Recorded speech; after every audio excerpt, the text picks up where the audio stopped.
Hello and welcome to Dynamic Study. Today I will discuss about political science और आज हम political science के एक important topic judicial activism के बारे में देखेंगे जो एक important topic है. So start करते हैं आज के lecture को. सो जुडिशियल एक्टिविज्म ये जो कॉन्सेप्ट है जुडिशियल एक्टिविज्म ये ओरिजिनेट और डेवलप्ड हुआ था यूएसए में. सो ये कोई इंडिया का कॉन्सेप्ट नहीं है. ये जो कॉन्सेप्ट है जुडिशियल एक्टिविज्म मतलब एक्टिव होना, जुडिशियरी को बहुत इंपॉर्टेंट पोजीशन में लाना और उसका जो इम्पैक्ट है जुडिशियरी का वो समाज में एक इम्पॉर्टेंट होना. ये जो कॉन्सेप्ट था वो ओरिजिनेटेड और डेवलप्ड हुआ था यूएसए में.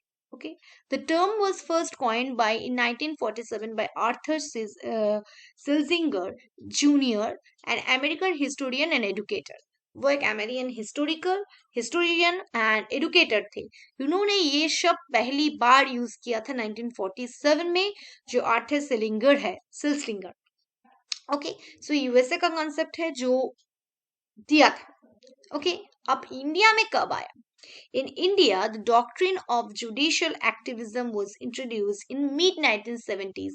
So ये जो judicial activism का concept है वो इंडिया में आया था 1970s के mid टाइम पर.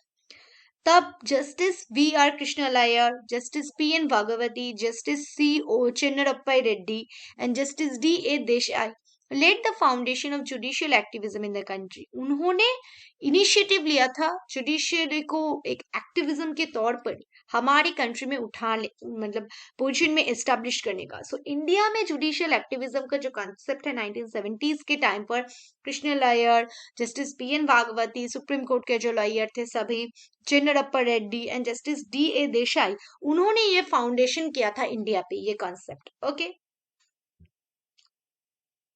सो क्या है ये जुडिशियल एक्टिविज्म, क्या अर्थ है इसका? Okay. Judicial activism denotes the proactive role played by the judiciary in the protection of the rights of citizens and in the promotion of justice in the society. So judicial activism denote करता है एक proactive, एक बहुत activate role किसका? Judiciary का. वो क्या चाहता है? In the protection of the rights of citizens. ये नागरिकों का जो राइट्स है, अधिकार है, उसे प्रोटेक्शन देने की बात करता है, समाज में जस्टिस एस्टेब्लिश करने की. सो समाज में जो अनैतिकता, वो जस्टिस डिलीवरी का प्रॉब्लम था, उसे सॉल्व करने के लिए कौन आगे आ रहा है? जुडिशियरी. हमारा जो जुडिशियल सिस्टम है वो एक्टिवली पार्टिसिपेट कर रहा है. जो सिटीजन्स है उनको जस्टिस डिलीवरी मेथड में उनको प्रोटेक्शन देने में. Okay, In the other words, it implies the assertive role played by the judiciary to force the other two organs of the government, legislature and executive, to discharge their constitutional duties. यहाँ पर जो judiciary है वो एक ऐसा role play कर रहा है, वो एक इतिवाचक मतलब पॉजिटिव रोल प्ले कर रहा है. वहां पर जुडिशरी फोर्स कर रहा है अदर जो ऑर्गन्स हैं, लेजिस्लेचर और एग्जीक्यूटिव, उनको बता रहा है कि कॉन्स्टिट्यूशनली आपके पास ये राइट्स, आपका कर्तव्य है कि आप कॉन्स्टिट्यूशनल ड्यूटी को पूरा करें. नागरिक के प्रति जो आपका ड्यूटी है, कर्तव्य है, उसे पालन करें. आपका जो काम है जस्टिस डिलीवरी करना या आपका जो काम है लॉ बनाना, अच्छा लॉ बनाना, ऐसा जस्टिस को प्रोवाइड करना, राइट्स प्रोवाइड करना और सिटीजन्स को उनका इक्वलिटी मेंटेन करना, ये सारे जो काम मतलब जुडिशियरी फोर्स कर रहे हैं, उनको बता रहे हैं कि आपका काम ये है, सो आपको ये सारे काम करना होगा. Okay, judicial activism is known as judicial dynamism. So judicial activism का और एक नाम क्या है? judicial dynamism के नाम से हम जानते हैं. It is the antithesis of judicial restraint. ये judicial restraint में क्या कर रहे हैं? जुडिशियरी को मतलब बाधा दे रहे हैं कि ये ना कीजिए. सो इसका ऑपोजिट है ये judicial activism, which means the self control exercise by the judiciary. Judicial restraint में क्या कर रहे थे? जुडिशियरी अपने आप को ही बाधा दे रहे थे, आप ये नहीं कर सकते. लेकिन जुडिशियल एक्टिविज्म में जुडिशियरी अपने आप को प्रमोट कर रहा है कि आप और काम कीजिए, आप थोड़ा सा काम कीजिए, क्योंकि ये बहुत इंपॉर्टेंट है ये काम करना. ओके, सो जुडिशियरी यहाँ पर एक एक्टिव और एक अच्छा पॉजिटिव रोल प्ले कर रहा है. Okay, so judicial activism is defined in following veg, ये बहुत सारे वे में डिफाइन किया जाता है, देखते हैं। फर्स्ट है judicial activism is a way of exercising judicial power that motivates जजेस to depart from normally practised strict adherence to judicial precedents in favour of progressive and new social policy. यहाँ पर judicial activism में क्या हो रहा है, जो judicial power है वो मोटिवेट कर रहे हैं जजेस को कि नॉर्मल जो प्रैक्टिस स्ट्रिक्ट रूल्स है उनसे बाहर निकाल कर जो सोशली न्यू पॉलिटिकल इशूज है उनके फेवर में उनके लिए कुछ रूल्स पॉलिसीज बनाएं। It is commonly marked by the decisions calling for social engineering, सामाजिक जो गठन कर रहे हैं, समाज का गठन कर रहे हैं। And occasionally this decision represent instruction in the legislative and executive, ये आगे जाकर लेजिस्लेटिव और एग्जीक्यूटिव को कुछ इंस्ट्रक्शन देते हैं कि ये ऐसे कीजिए। मतलब समाज में जो प्रॉब्लम्स है उसको सॉल्व करने के लिए जब कोर्ट्स कोई डिसीजन लेता है उसे हम कह सकते हैं जुडिशियल एक्टिविज्म। नेक्स्ट पॉइंट देखते हैं। Judicial activism in the is the practice in the judiciary of protecting or expanding individual rights to decisions that differ from established precedents or independent or in opposition to suppose constitution or legislation intent. Judicial activism in the practice में ये क्या करता है, इन the judiciary और protecting or expanding individual rights, ये individual का जो rights है, अधिकार है, उसे प्रोटेक्ट करते हैं, उसे बढ़ाने की कोशिश करते हैं, उसके डिसीजन से ऐसे कुछ रूल्स रेगुलेशंस बनाते हैं जिससे कि कॉन्स्टिट्यूशनली उनका अधिकार आगे आए नागरिकों का। नेक्स्ट है judicial activism can be defined as the processing of law making by जजेस, यहाँ पर जजेस लॉ बनाते हैं। It means an active interpretation of existing legislature by a jurist जज क्या कर रहे हैं, यहाँ पर जो लेजिस्लेचर में जो आइन बना हुआ है उसको इंटरप्रेट करते हैं, बताते हैं उसका मेन मुद्दा क्या है, उसका अर्थ क्या है। Made with a view to enhance the utility of the legislation for social betterment, ये social betterment की बात करता है। Judicial activism is different from judicial permissions, which means interpretation of the existing provisional law, ये सिर्फ interpret नहीं करते हैं उनको, उसको बेटरमेंट की करने की कोशिश करता है। प्रिसिशन में क्या होता है, वो सिर्फ जो लॉ है उसको बारे में बता देता है, किंतु यहाँ पर क्या हो रहा है, यहाँ पर सोशल बेटरमेंट की बात की गई है। Okay, without an attempt to enhance its beneficial aspect, इसके अटेम्प्ट के बिना इसका बेनिफिशियल एस्पेक्ट को बढ़ाने की कोशिश करते हैं ये लोग। Okay, so the concept of judicial activism is closely related to the concept of public interest litigation, ये जो concept है judicial activism का, ये PIL के concept से जुड़ा हुआ है।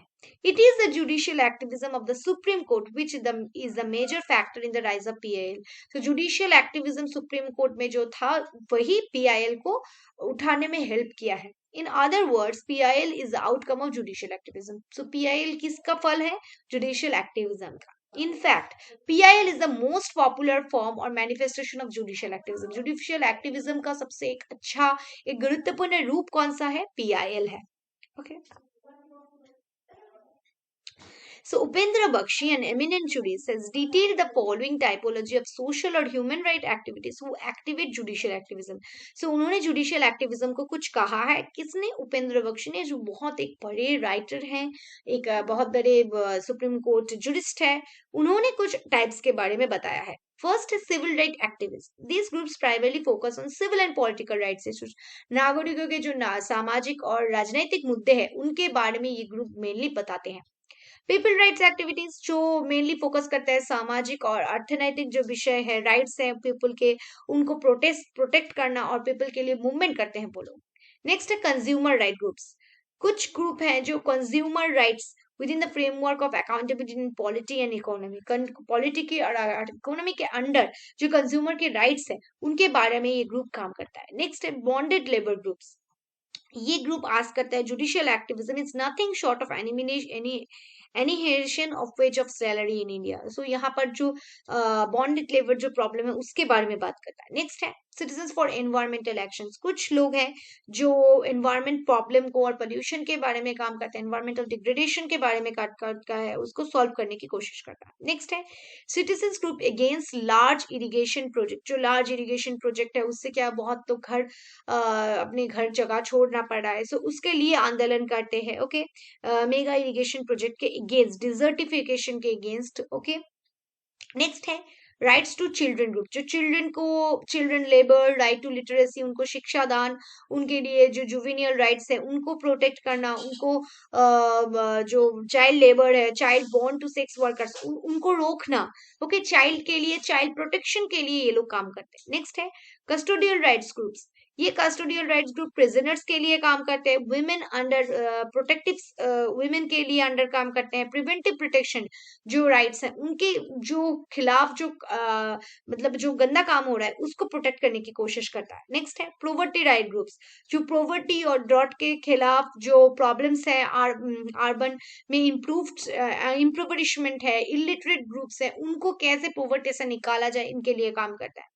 नेक्स्ट है इंडिजिनस पीपल्स राइट्स ग्रुप्स, कुछ है जो फॉरेस्ट ड्वेलर्स, फिफ्थ और सिक्स शेड्यूल के अंडर जो एरिया है उनको कैसे, उन लोगों को कैसे प्रोटेक्ट किया जाए उनके लिए ये काम करता है। नेक्स्ट वुमेन्स राइट्स, जो gender equality, gender based equality, harassment को या वायलेंस को, ये इनको रोकने की कोशिश करते हैं। तो ये है कुछ टाइप के। नेक्स्ट देखते हैं बार बेस्ड ग्रुप्स, ये क्या है, ये agitate for issue concerning autonomy and accountability of Indian judiciary, ये चाहते हैं कि इंडियन जुडिशरी जो है वो अकाउंटेबली और ऑटोनॉमिली काम कर सके, इससे किसी के पास लिमिटेड ना होना पड़े। नेक्स्ट है मीडिया ऑटोनॉमी ग्रुप्स, ग्रुप्स है जो ऑटोनॉमी चाहते हैं, अकाउंटेबिलिटी चाहते हैं प्रेस को, वो कोई मास मीडिया जो है वो कोई ओन्ड बाय स्टेट ना हो जाए इसलिए। नेक्स्ट है लॉयर बेस्ड ग्रुप्स, जो लॉयर्स के लिए काम करते हैं, इन्फ्लुएंसर लॉयर्स के लिए काम करते हैं वेरियस केसेस में। नेक्स्ट है assorted individual petitions, the categories include freelance activities, जो कुछ भी टॉपिक अगर अराइजेस हो रहे हैं उनके लिए काम करते हैं जो लोग, उनको कहते हैं असोर्टेड इंडिविजुअल पिटिशनर्स, वो अपने आप उस सिलेक्टेड इशू को लेकर काम करते रहते हैं। ओके, सो ये थे 15 टाइप्स के जो ग्रुप्स है जुडिशियल एक्टिविज्म में। ओके, सो जुडिशियल एक्टिविज्म क्या है? साधारण भाषा में कहे तो it refers to ruling made based on the जजेस owns belief and policy preferences rather than the constitution and rule of law. यहाँ पर जजेस का जो वक्तव्य है वो अपने आप एक इम्पोर्टेंट रोल प्ले करेगा। यहाँ पर जजेस के बिलीफ के ऊपर और उनके पॉलिसीज के ऊपर ज्यादा फोकस किया जा रहा है, बल्कि कॉन्स्टिट्यूशन और रूल ऑफ लॉ से ज्यादा। Okay, okay, so judicial review activism और जो जुडिशियल ओवररीच क्या है? रिव्यू क्या है? power power of judiciary to examine the constitutionality of legislative enactments and the executive orders of both the central and state government. judicial review, यहाँ पर judiciary review कर रहा है constitutionally, उसे चेक कर रहा है कि वो जो सेंट्रल गवर्नमेंट या स्टेट गवर्नमेंट जो ऑर्डर्स या रूल्स या लॉज पास किया है उसका जो क्या वैलिडिटी है, इसके बारे में जुडिशियरी उसको एग्जामिन कर सकता है। एग्जाम्पल क्या है? striking down of the section 66A of IT Act as it was against the fundamental rights of guaranteed constitution. So इसके खिलाफ जाया है। ओके, चेक करते हैं एक्टिविज्म क्या है। यहाँ पर क्या होता है? Denotes proactive role played by the judiciary, यहाँ पर जुडिशरी एक बहुत एक्टिव रोल प्ले करते हैं राइट्स प्रोवाइड करने के लिए, सिटीजन को जस्टिस प्रोवाइड करने के लिए, जैसे कि invented mechanisms which have no constitutional backing, suo motu, PIL जैसे चीजें। और ओवररीच क्या है? When judiciary oversteps the power given to it, judiciary जब अपने एरिया से बाहर निकल कर जब अपने काम करते रहते हैं, ओके, अगर फंक्शंस करते रहते हैं एग्जीक्यूटिव ऑर्गन्स को लेकर। ओके, एग्जाम्पल क्या है? The higher judiciary deciding on Diwali fireworks जो लेकर वो अपने उसका एरिया नहीं है लेकिन वो ओवररीच कर रहा है, उसको छोड़कर और ज्यादा काम कर रहा है, इसको हम कहते हैं judicial overreach. So that's the whole lecture on judicial activism. मैं आगे एक वीडियो लाऊंगी जहां पर PIL के बारे में डिटेल्स इंडिया के पर्सपेक्टिव में बात करेंगे। So that's the whole lecture on judicial activism. Thank you, keep on watching and keep on learning.